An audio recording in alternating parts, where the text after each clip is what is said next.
Hi all. In the Vienna game, which I had a disastrous opening position from, although I did play the correct f takes e, and we saw knight e4, really d3 is not apparently the best move statistically, or if it isn't, well, it's only fractionally lower than knight f3. Draws slightly up. Sorry, black wins slightly up, 38% with d3 rather than knight f3. So overall, we could say that knight f3 is the more solid option. So knight f3, and the key thing is not to play d3. In fact, I mean, try and not play d3 because look, the black win percentage goes up. So actually keep the d pawn there, but not block in with bishop d3. That would be another mistake, because I think knight c5 is powerful here. Knight c5 not 1. Knight c5 is very powerful move, and you're blocking in d pawn. So you've got to try and get rid of this knight without playing d3 and without playing bishop d3. This is the goal of the position. So queen e2 satisfies those tick boxes to try and evict that pesky knight on e4, and then after that white can look forward to a reasonable game. So say like this, and you can castle queenside to compensate for the bishop blocking in.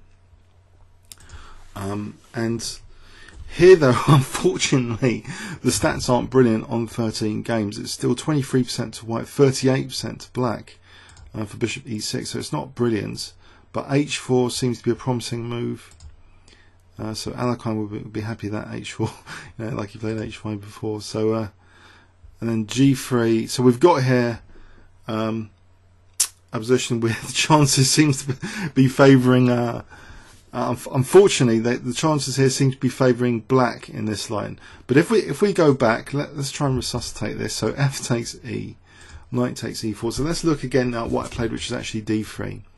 So knight takes c3, and unfortunately black's got a central, fighting move d4, which kind of dislocates white's position, because really white wants to have the pawn on d4 to play bishop d3 to aim at black's kingside. So d4 shuts down all the fun. But here, I think what I didn't realise now, looking at this more carefully, is that white's really offering a pawn sack on c3 all the time with this. And as soon as the pawn's taken, if the pawn was taken, then I was thinking d4, but no, castles.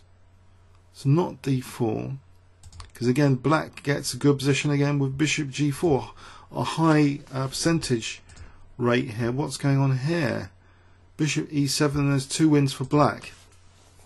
So this is a bit of a tricky position to play, actually, from a statistical favoritism point of view, if you want statistical favoritism. So here, d takes c3, probably safe statistically to castle. So you've sacked the whole pawn on c3, and I did find a nice win in this line. One nice win. If we follow this main thing here, so knight d4 attacking c2, and the bishop seems to go awkwardly just to protect. So you've sacked the whole pawn. What is the compensation here? White's like a pawn down, so it's definitely like a positional sack line, but you've got your bits, potentially the 2 bishops pointing at the king, bishop e4 pointing at h7, bishop h6 on the way. But it's controversial. Bishop d4 seems to be a strong move here, and black won that with bishop d4. That's not too inspiring, really. Yeah, okay, black won this game. It wasn't okay. It's a complicated game, but there was a neat win in it with without the move bishop d4 here. So queen d4. Okay, let's have a look at a reasonably promising game. So you sack basically this pawn, completely sack it on c3, and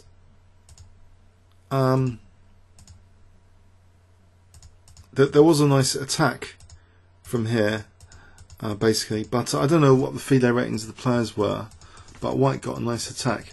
So if we go back anyway, so it's a tricky line, this whole Vienna thing. f4, this seems to be like the black main line I was up against. So knight takes e4, so there's a decision here between knight f3 and d3. Okay, so it seems statistically knight f3 keeps down, in theory the black wins. I don't know if anything else is worth a try. Queen f3 is a surprise weapon. Gains significantly less with queen f3, but it might be a good surprise weapon. Say knight takes c3. I wonder if we can just get the stats up for white. B takes c3 seems to have good stats and low for black. So then d4. The queen's okay. It's parked on f3. It's blocking in the knight, but we've been blocking in other pieces in different variations. So this one finally seems statistically nice for white. That's not a bad position.